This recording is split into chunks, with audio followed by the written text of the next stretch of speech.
शाहपुर गांव। मुखिया की बेटी कमलेश्वरी की हल्दी की रस्म चल रही थी। कमलेश्वरी अपने माता पिता की इकलौती बेटी थी। बहुत लाड प्यार से पाला था उसे मुखिया ने।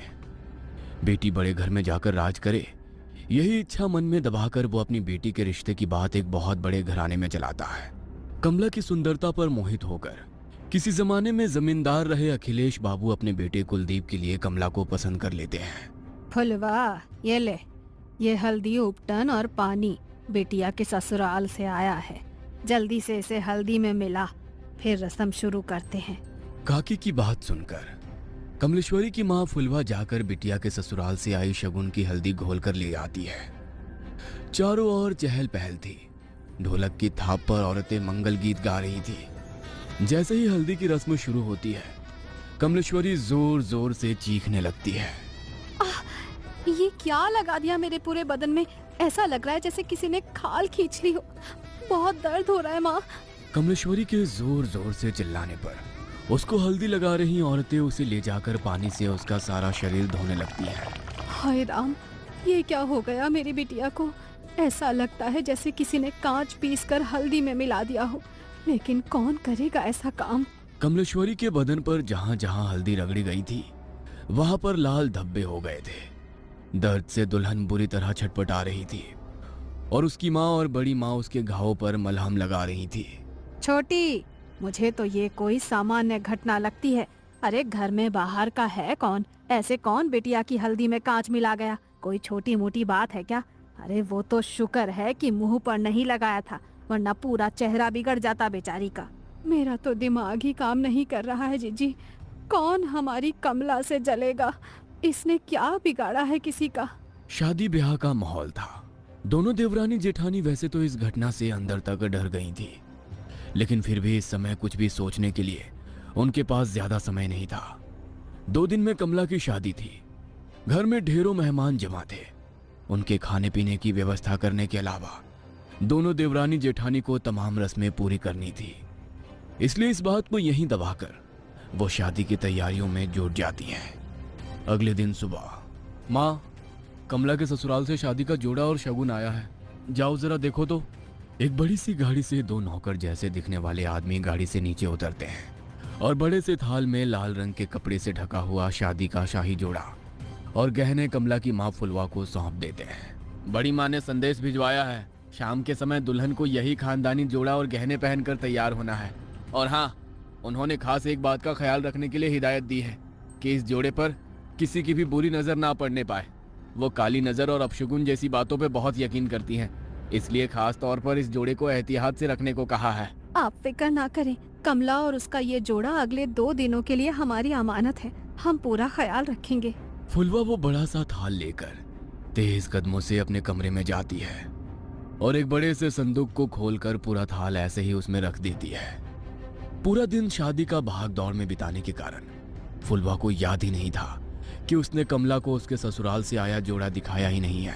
अगले दिन दोपहर 4 बजे, फुलवा, अरे कमला को तैयार करने का समय हो गया है। इसके ससुराल से जोड़ा आया था ना, कहाँ रखवाई हो? जाओ ले आओ। चूड़ी पहनाकर हम शगुन कर देते हैं, उसके बाद इसकी सहेलियां मिलकर उसको सजा देंगी। मेरे तो ध्यान से ही उतर गया है जीजी, एक बार खोलकर देखा भी नहीं मैंने कि उन्होंने क्या क्या सामान भिजवाया है। फुलवा तेजी से पल्लू अपनी कमर में खोसते हुए अपने कमरे में जाती है और संदूक खोलकर वो थाल लेकर सीधा कमला के कमरे में पहुंचती है। ए छोटी, ये क्या भिजवाया है इसके ससुराल वालों ने? अरे दिमाग तो ठिकाने पर है। ये लाल रंग के शगुन के जोड़े के साथ काले रंग की चूड़ियां कौन भिजवाता है? अरे ये तो अपशगुन होता है।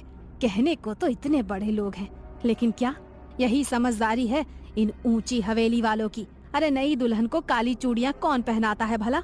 हाँ जीजी, ये सब मैं क्या जानूं। अब इसके ससुराल से आया है तो मैंने तो ऐसे का ऐसा ही उठाकर संदूक में बंद कर दिया था जीजी। अब हो सकता है बड़े लोग हैं, उनके कुल में कोई परंपरा हो नई दुल्हन को काली चूड़ी पहनाने की।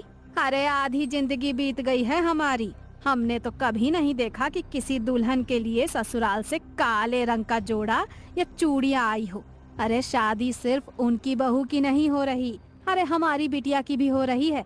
मैं तो कहती हूँ कि काली चूड़ी को हटा दे और लाल चूड़ी पहना इसे सुहाग जोड़े के साथ। अरे नहीं जीजी, वो जो नौकर आए थे ना इस जोड़े के साथ, वो खास तौर पर कह गए थे कि छोटी बहू जी को यही जोड़ा पहनाकर तैयार करना है। कमला की माँ की बात सुनकर उसकी जेठानी कमला के हाथों में वही काली चूड़ियां पहना देती है। कमला के ससुराल से आया हुआ लहंगा बहुत ही शानदार था। लहंगे को देखकर ऐसा लगता था जैसे किसी रानी महारानी की पोशाक हो। जैसे ही कमला की सहेलियां दुपट्टा कमला को पहनाने लगती हैं, तभी एक सहेली जोर से चीखती है और वो 2 कदम पीछे हट जाती है।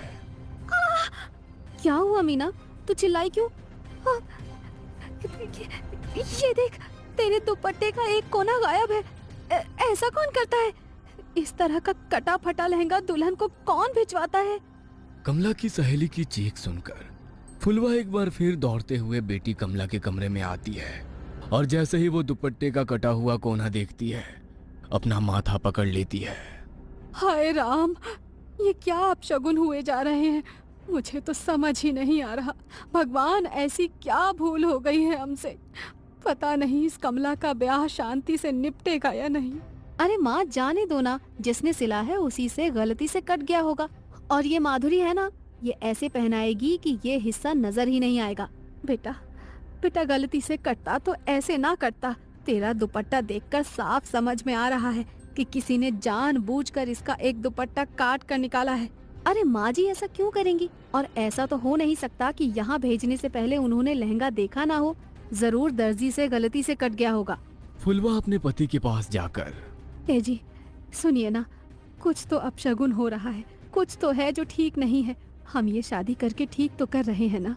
बार बार ऐसे संकेत मिल रहे हैं कि कुछ अनहोनी होने वाली है। अरे तुम औरतें बस शगुन अपशगुन ही करती रहो हर समय। इतने बड़े घर का रिश्ता ढूंढ कर लाया तेरी बेटी के लिए। नौकर चाकर राजमहल सब है उनका, और क्या चाहिए तुझे? सारा जीवन दिया लेकर ढूंढोगी तब भी ऐसा लड़का नहीं पाओगी अपनी बेटी के लिए। हाँ। पति की गुस्से से भरी आवाज सुनकर फुलवा चुपचाप जाकर मंडप सजाने लगती है। जयमाल के लिए पूरी तैयारियां हो चुकी थी। कुलदीप आकर अपने स्थान पर बैठ गया था। दूसरी ओर से कमला को उसकी सहेलियां पकड़कर मंडप की ओर ले जा रही थी। कुछ पल पहले शर्म से लाल होता उसका चेहरा धीरे धीरे बदलने लगा था। अचानक ही उसके चेहरे के हाव भाव बदलने लगते हैं और वो उसका हाथ पकड़कर लेकर आती उसकी सहेलियों को पूरा जोर लगाकर दूर धकेल देती है। देखते देखते खूबसूरत तरीके से सजे अपने बालों को नोच नोच कर वो बाहर निकालने लगती है और जोर जोर से चीखने लगती है। कमला बेटा, होश में आ, क्या हुआ है तुझे? कमला बिटिया, अरे बेटा बोल ना, क्या हुआ है? तू ऐसे क्यों चीख रही है? बोल तो। मुझे बहुत दर्द हो रहा है माँ, कुछ है मेरे बालों में, कुछ है इसमें। बेटी के इतना कहते ही उसकी माँ और बड़ी माँ तेजी से उसके बालों को खोलकर कुछ देखने लगती हैं। तभी बालों का एक बहुत बड़ा सा गुच्छा जमीन पर गिरता है, जिसे देखकर फुलवा की चीख निकल जाती है। बड़ी माँ कमला के बालों को देखती है तो पाती है कि सर के एक हिस्से के बाल पूरी तरह से गायब हो गए हैं और वहां पर एक गोल घेरा जैसा बन गया है। अरे ये कैसे हो सकता है? अरे ऐसे कैसे अपने बाल टूटकर जमीन पर गिर पड़ते हैं?